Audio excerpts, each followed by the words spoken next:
ഇതുപോലെ ഒന്ന് ഉണ്ടാക്കി നോക്കിക്കേ. ഒരിക്കലും ഇത് കൂട്ടി കഞ്ഞി കുടിച്ചവർ ജീവിതത്തിൽ ഒരിക്കലും ആ രുചി നാവിൽ നിന്ന് പോകില്ല.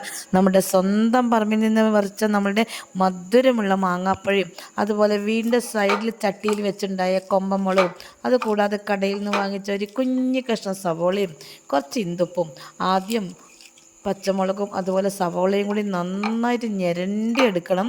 അത് കഴിഞ്ഞ് നമ്മൾ മാങ്ങാ കഷ്ണത്തിലും കൂടി മിക്സ് ചെയ്യണം കേട്ടോ.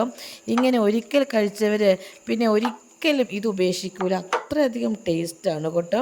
പിന്നെ അത് തണുത്ത കഞ്ഞിയിലോട്ട് മേലോട്ടിട്ടിട്ട് ഇങ്ങനെ ഞെരണ്ടി കുടിക്കണം, നല്ല രുചിയാണ്.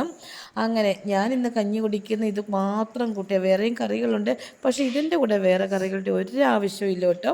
ഇങ്ങനെയൊന്ന് ഉണ്ടാക്കി നോക്കണം. ഇത് ഇഷ്ടപ്പെട്ടവർ എൻ്റെ കൂടെ കൂടാൻ മറക്കരുത്.